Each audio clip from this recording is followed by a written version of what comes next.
I'm Lucy. Sitting in a cozy Manhattan cafe, I'm sipping the same bitter tea I had on that fateful night. A notification blinks on my phone, an unknown number from Tulsa. I let it ring out, the sound fading beneath the soft jazz. I smile and take a slow sip. The tea's bitterness is a reminder of the hard lessons I've learned. It all started with that text from my mom. It was a quiet Tuesday night, and my phone lit up on the counter. The message read, "Don't call or come over. We're done. And don't even think about the will, sweetie." Everything seemed to stop. The air was heavy, and the tea in my cup went cold. I typed back "got it" and took a slow sip, tasting the bitterness spread across my tongue. By midnight, my phone was bombarded with missed calls and messages. That's when my world began to fall apart. My family always seemed perfect from the outside. My dad, Henry Thompson, was a self-made man. He built his chain of steakhouse restaurants from the ground up, one greasy kitchen at a time. He was a strict and authoritative figure, believing that respect was earned through obedience, not love. "These restaurants are our legacy," he'd say, pointing his fork at me during dinner. "You'll learn the business, Lucy." But I had different dreams. I was drawn to colors, spaces, and the idea of creating something alive through design. My brother, Jake, was the golden child. He was 25, charming and confident. Even at 17, he got a brand new sports car for helping out at the diner, while I struggled to pay my own tuition for art school in Los Angeles. When I told my dad I'd been accepted, he laughed as if I'd told a joke. "If you walk away from the family business, you walk away from our support," he said firmly. And he meant it. I worked 2 jobs and took out student loans, while Jake got all the perks. My mom, Linda, was a passive woman. She'd pour herself a glass of wine and say, "He's just hard on you because he sees your potential." But I knew she saw the favoritism as clearly as I did. Jake was already being groomed as the heir to the restaurant empire. Over the years, I built my design firm from a small studio in a 1-bedroom apartment. Word spread quickly, and by the time I was 32, I was redesigning high-end hotels and luxury restaurants across California. But at family dinners, it was always about Jake, his new business ideas, his latest projects. My dad would barely look up and say, "Cute," when I talked about my work. 5 years ago, when my mom got sick, I didn't hesitate. I paid for all her treatments, her travel expenses, and every single bill. When Jake's new business venture failed, I wired $50,000 to clear his debts. When my dad's restaurant needed new equipment, I covered it. They'd say thank you in a polite but empty way, and then the next favor would come. I kept doing it, hoping they'd see me as part of the family, not just the backup plan. Then came the family meeting that changed everything. My dad called it a discussion about the future, but I should have known it was about Jake's future, not mine. We gathered around the long dining table, lined with framed photos of Jake winning awards and cutting ribbons at the restaurants. I stood at the end, laptop open, ready to present my proposal for a sustainable design firm that could partner with hotels and restaurants across the state. I talked about eco-friendly materials and long-term savings, a real plan, not a dream. But my dad interrupted me after just a few minutes. "You think hotels care about recycled wood? They want cheap, not fancy experiments," he said, his voice cold and sharp. Jake chuckled without looking up from his phone. "Yeah, why don't you stick to decorating houses, sis?" My mom stood by the counter, pretending to rearrange napkins and avoiding my eyes. My hands trembled under the table. "It's not decoration. It's design. It saves money, and it's the future," I said quietly. My dad leaned back, arms crossed. "We're not throwing money away on your pipe dream. Jake's opening a new location. That's our priority." Something inside me cracked. All the years of sacrifice, the bills I'd paid, the sleepless nights worrying about my mom, it all meant nothing. I turned to my mom. "You've seen my work. You know this could work." She hesitated, her eyes darting towards my dad. It just sounds risky, Lucy. You know how the restaurant business is. Her words hurt more than my dad's insults. It was the same thing they'd said when I wanted to go to art school. Then, out of nowhere, Jake's wife, Emily, spoke up. I think it's innovative. Sustainability is a big deal now, she said softly. Jake shot her a look that could have frozen fire, and she shrank back into silence. My dad waved his hand dismissively. Enough. Meeting over. As I packed up my laptop, I caught Emily's eyes. She mouthed, I need to tell you something. Later that night, she found me in the driveway. Her voice was shaking. Jake's been taking money from the restaurants, thousands. He's hiding it. My heart pounded. Are you sure? She nodded. I found the records. He's been lying to your parents for years. Before I could respond, my dad's voice carried from inside. We need to finalize the will. Jake's the only one keeping this family together. My mom murmured something too soft to hear. Then my dad again, firm and final, Lucy's off doing her own thing. She doesn't care about us. In that moment, in the dark of my parents' driveway, I realized how wrong I'd been. The betrayal wasn't coming, it had already happened.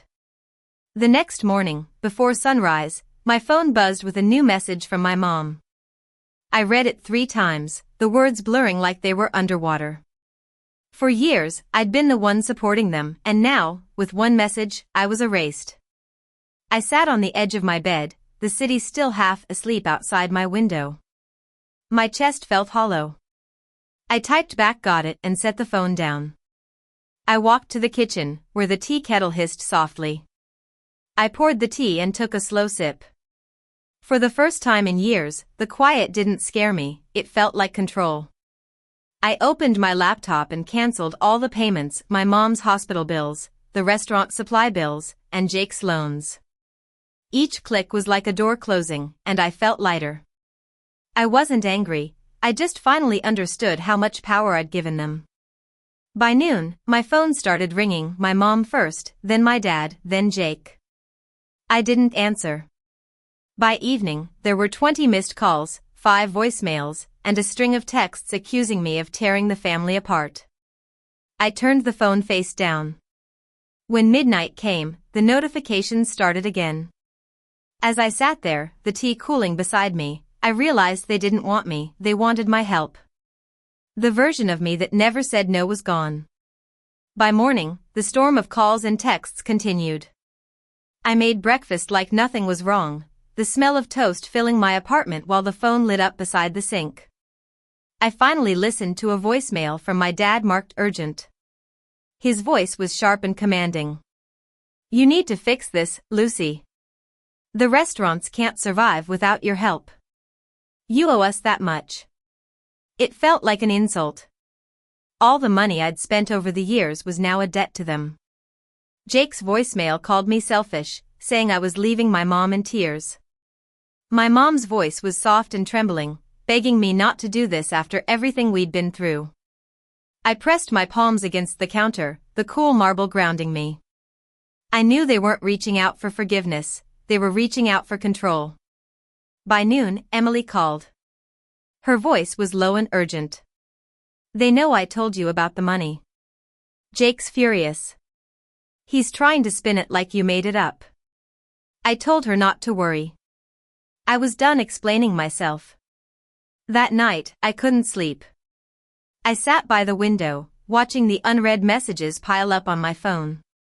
I should have blocked them, but I wanted to see how desperate they were without my support. By the end of the week, I agreed to meet them at a cafe in Los Angeles, a place where no one knew our family. The air smelled like roasted coffee and rain. When I walked in, my dad was sitting with his arms crossed, my mom was pale but composed, and Jake was fidgeting with his phone. Emily wasn't there. My dad wasted no time. You've caused a disaster, Lucy. The bills are overdue, and the vendors are threatening to sue. I set my bag on the chair and said calmly, that's not my problem anymore. Jake leaned forward, sneering. You think you're better than us now, don't you? Just because you play with paint and fancy furniture. I met his stare. Design, Jake. The word you're looking for is design. He laughed and shook his head. You've always been dramatic. You love attention. I cut him off. You stole from the restaurants. The words stopped him cold. My dad's brow furrowed. What are you talking about? I said. Emily told me everything, the hidden accounts, the money that vanished. Jake's jaw tightened. She's lying. I replied flatly, she found the records, and you know it. My dad turned to Jake, his eyes narrowing. Is that true? Jake stood up abruptly. You believe her over me? She's been jealous since high school.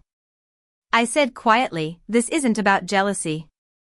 It's about respect and honesty, two things I never got from this family. My mom's voice trembled. Lucy, don't do this. We can talk. I looked at her. We're past talking, Mom. You made that clear when you sent the text. The color drained from her face. I didn't mean it like that. I quoted her words, don't call or come over. We're done. And don't even think about the will, sweetie. I said, my voice steady, you meant it exactly like that. The cafe had gone quiet. Even the barista paused mid-motion. My dad cleared his throat. You've always been too sensitive. I smiled faintly. And you've always mistaken cruelty for discipline. For the first time, I saw a flicker of uncertainty in his eyes. I reached into my bag, pulled out a neatly folded folder, and placed it on the table. I sold my sustainable design project. A national firm bought it for $1 million. They all stared at me. I built that without your help, no loans, no family money, just me. Jake's mouth twisted. Good for you. Want a medal? I said, no.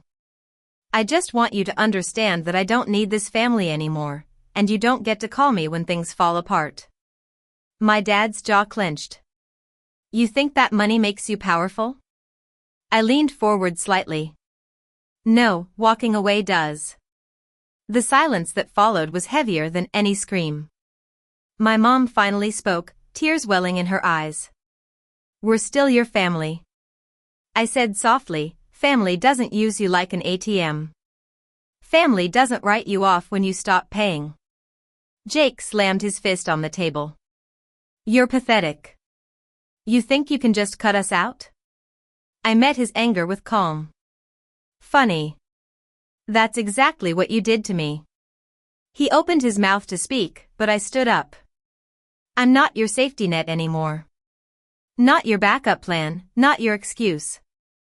My dad's voice rose. You'll regret this, Lucy. I turned and said, maybe.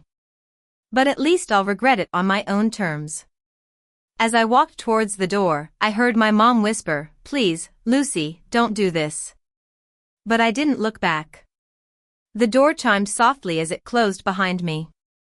The air outside was cool, and the sun was low on the horizon, painting the street gold. My phone buzzed in my pocket, but I ignored it. When I reached my car, I finally let out a breath I hadn't realized I'd been holding. Through the cafe window, I could still see them, three silhouettes arguing among themselves, their voices muted by the glass. I wasn't part of that noise anymore. I took out my phone, scrolled through the messages, and pressed delete all. The screen went blank, quiet, clean. I started the engine, the radio humming softly. For the first time, I wasn't driving away from them, I was driving toward myself. A year later, I heard the news through mutual friends. The Thompson restaurants were gone. The family legacy my dad had guarded so fiercely had crumbled under debt and lawsuits. Vendors sued after discovering Jake's hidden accounts. Jake's name appeared in the local paper next to words like fraud and embezzlement. Emily left him and moved to Seattle with their son. My parents sold their house and moved into a smaller place outside Los Angeles. I didn't feel joy when I heard it. Just a strange, heavy calm, like the air after a storm. My firm had grown, and I opened a second office in New York. I traveled between cities, designing hotels with my name on brass plaques. Now, sitting in this Manhattan cafe, I understand that peace doesn't come from fixing them. It comes from letting them fall. Family isn't about blood, it's about respect. And the silence I've chosen is the loudest form of freedom.